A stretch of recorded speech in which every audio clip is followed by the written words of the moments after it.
Um, after Donald Trump's Squad and C and the destructive forces it unleashed, basically, it unleashed a mental health emergency as well as a public health emergency. In general, Trump may no longer be Squatter, but his fascist political movement and the political party he controls continues to cause harm amongst us. Um, Trumpism is both a political cult and a manifestation of collective narcissism. Tens of millions of his followers, which are also referred to as inbreeding sycophants, now live in an alternate reality that's sustained by the big lie, an upside-down world in which Donald Trump, in which they believe in their inbred minds, that they believe that Donald Trump is still the real squatter of the United States, which he isn't because he lost. Many of Trump's sycophants believe that he should be returned to power by any means available, which he won't be, including and they will use terrorism and political violence to meet their means.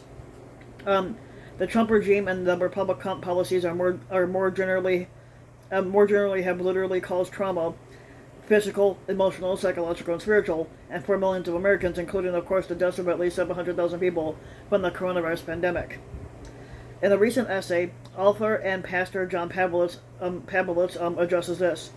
For the first time in America's history, the latent ugliness in people was revealed and validated and celebrated by a sitting squatter. It was officially normalized, and what we're experiencing now, the staggering and sensitive posturing in the face of so many people suffering, is the late ripening fruit of something that has been set into the bedrock of half of our nation. It is the malicious entitlement that maggot was designed to nurture from the beginning. This quickly metastasizing moral cancer is something that we've never experienced on a level in our lifetime, and it's something that we're going to have to reckon with regardless of the political outcomes of the next 4 years. If a former squatter somehow takes that office again, these stories will surely grow exponentially more violent and more commonplace, but either way, the ugliness is here to stay for right now. The Trump effect on America is that once reasonable, rational human beings whose prejudice,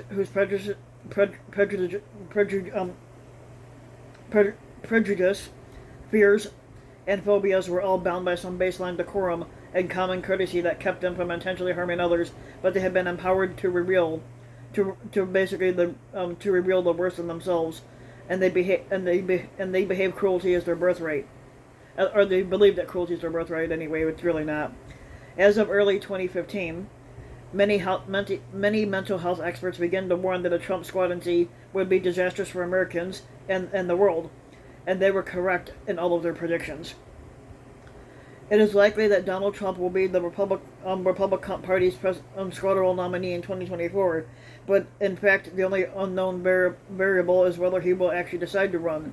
Contrary to the naive thinking of those Americans who believe Trump might magically go away, as everybody hopes that he does, as squatter or otherwise, he'll be a fixture in American life for the foreseeable future. What will happen to the American people's collective mental and emotional health if Donald Trump decides that he's going to squat again in the White House? What kind of damage would Trump inflict on America and the world in the second term? And how do we explain why so many Americans, both ordinary citizens and members of the political and media classes, continue to be surprised by the torrent of revelations that Trump's mental pathologies and his antisocial, anti-democratic behavior show? Basically, people have talked to several different leading mental health experts, basically they've all been interviewed to offer their predictions. Dr. Lance Dodds is a retired assistant clinical professor of psychiatry at the Harvard Medical School and a training and supervising analyst emeritus at the Boston Psychoanalytic Society and Institute. The latest revelation about Trump confirms that what we have known for years. Stephanie Grisham, his former press secretary, says that the truth was that pretty much everyone eventually wore out their welcome with the squatter. This points to Trump's inability to comprehend or value other people. He can only use them while they serve his endless need to aggrandize himself, and then he discards them when he no longer feels that he has no need of them. Grisham says, when I began to see how his temper wasn't just for shock value or the cameras, she said she began to regret her decision to ever work in the West Wing. But here she finally sees that Trump is not crazy like a fox, but is truly a severely disordered person, and poor control and a danger to others. And Bob Woodward's book, as reported in The Guardian and elsewhere on Trump's way out of the office, he has a continuous problem to drop the F word, and screaming at cabinet members like, "I don't give a fuck, you're all fucked." This is an example of his paranoia, in which he denies responsibility for his multiple failures and losses, projecting these to others whom he condemns as worthless. Each of these revelations points to one or another aspect of Trump's delusional sociopathy: his absence of a conscience, incapacity to care about or empathize with others, projection of blame to others like paranoia, and a psychotic distortion of reality in order to maintain his belief that he has a godlike superiority, which he doesn't. But Trump's primitive emotional state may make him an enormous danger to democracy, which he cannot abide. As a consequence, if he were to again become squatter, the end of democracy in this country would become a realistic possibility. Also, Dr. Justin Frank is a former clinical professor of psychiatry at the George Washington University Medical Center. He's also the author of Bush on the Couch and Obama on the Couch. His most recent book is Trump Squatting on the Couch Inside the Mind of a Squatter. Trump once had an internal conflict between being a builder and a destroyer. No longer is it a conflict, he is a destroyer, plain and simple. Unconsciously, his destructive force was originally directed against his tyrannical and punitive father, displaced onto investors, the media, banks, etc., but his ultimate displacement has been on the founding fathers of America's democratic experiment. He attacks basic institutions which range from the CIA to the FBI to Congress in itself. And since November of 2020, he has put out our entire electoral process in his crosshairs. If he were nominated and elected squatter again in 2024, accounting for skewed results, in the event that a right-wing voter suppression tactics are successful, it would mean that more Americans than ever embrace authoritarianism, and that would deliver the deepest blow to our democratic process in our history. Psychologically, people yearn for strong leadership. However, they fail to understand that sorrow is the vitamin of growth or strength. President Biden has been strengthened over his lifetime by facing sorrow and loss. Trump denies loss by triumphing it with a powerful defensive grandiosity. A leader who breaks things is also admired. Interestingly, by adoring followers, they admire his ability to say and do things that they themselves can never say or do in public.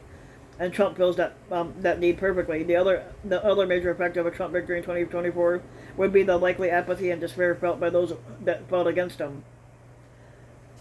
Elizabeth Mika is a psychotherapist and contributor to the 2017 bestseller The Dangerous Case of Donald Trump, which is a book I would read if I can get it.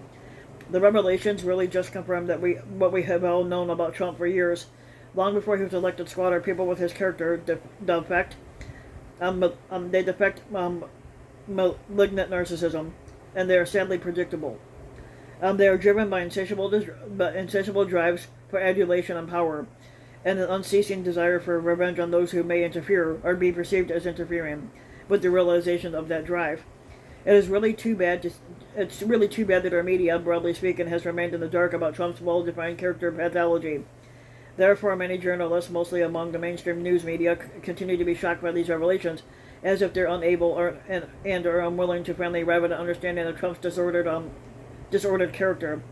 But if Trump wins and starts squatting again in 2024, we will see an accelerated continuation of his demise. Every negative trend that we are experiencing now will be augmented, especially our polarization, inequity, and violence. As of now, 21 million Americans believe that Trump, whose squattancy was stolen from him, which it wasn't, should be restored by violent force, and they are ready to make it happen. Which basically they'll be serving jail time for that if they do. Dr. David Reese is a psychiatrist and an expert in mental fitness evaluations, and he's also a contributor to the Dangerous Case of Donald Trump book. Basically, he says he's totally not surprised, but vindication does not soothe the national tragedy of my personal frustration and even bitterness, which are of much less significance and having been ignored by those who had power to intervene. No one could have predicted that Trump's specific actions while in office or now, like his specific behaviors, are inherently unpredictable. But the nature of his behavior, the rationality of his behaviors, the immaturity of his behaviors, and the dangers brought out by those behaviors were all quite predictable and, in fact, were predicted. You asked, What do I think would happen to America if Trump runs again for office and starts squatting again in 2024? In my fucking opinion, the more frightening question is this: what would it mean? What would it mean had happened to the American people and American society if Trump were returned to squatting in 2024? It would mean there had been 1, a complete breakdown of rationality within the social order; 2, the destruction of our democratic system of election and government; or 3, that something so horrible had transpired that all hope was lost, and due to fear and desperation, totalitarianism or fascism had been embraced. As to what would happen afterward, it would depend upon who was actually pulling the strings of the totalitarian fascist regime for which Trump was the figurehead. Trump himself at age 78 would certainly not actually be in command. I cannot begin. He'll be 78 years old if he decides to start squatting again in 2024. I cannot begin to predict the exact manner or type of dystopia that would be enacted. I can predict that it would be beyond our current worst nightmares right now. Dr. John Gardner is a psychologist, a psychoanalyst, and former professor at the Johns Hopkins University Medical Center, and he's the founder of and also the founder of the Duty to Warn. He was also a contributor to the dangerous case of Donald Trump. Democracy would be dead and the coup complete. All future elections would be the Putin-style shams, when the electorate never actually has the power to remove the republic from power. But we could expect criminal prosecutions against democratic leaders, the press, and anyone who opposed the regime. Experts of all types would be persecuted. The unpatriotic sycophants would be encouraged to expose, punish, and marginalize citizens at all levels of society who are not maggot. Foe would become a de facto state TV propaganda news channel. Only loyal party members would be allowed to work in the government.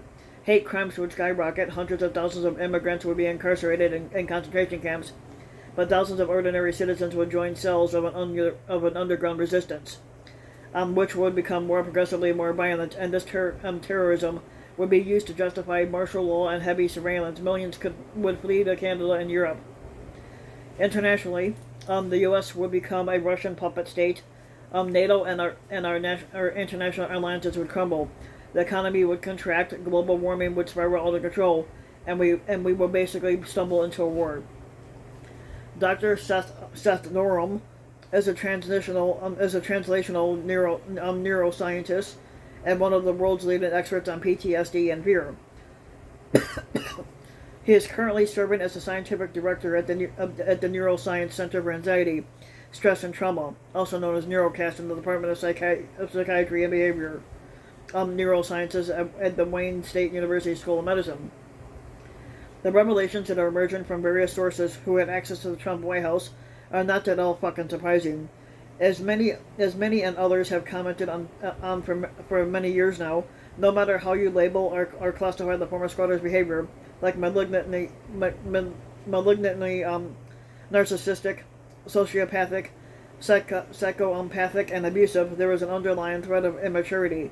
The immaturity plays itself out as an inability to regulate emotion, a behavioral profile typically seen in children and adolescents. It is therefore not surprising to hear about the former squatter's uncontrollable rage and the allegation that he had a handler specifically tasked with soothing him like a toddler.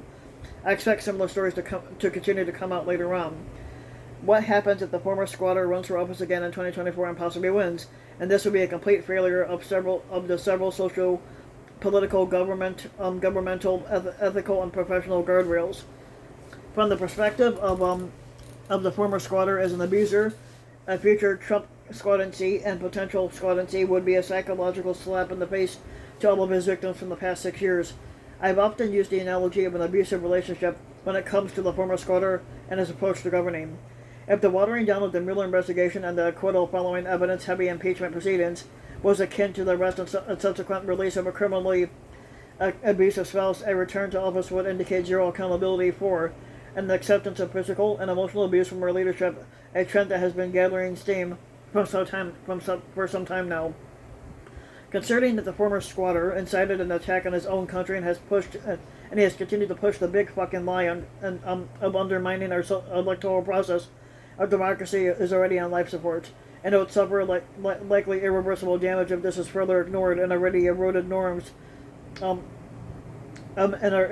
basically obliterated beyond power.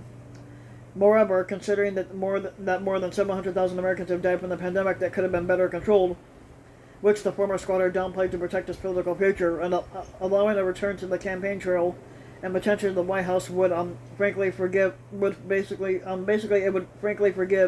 an accessory to negligent homicide on an unprecedented scale.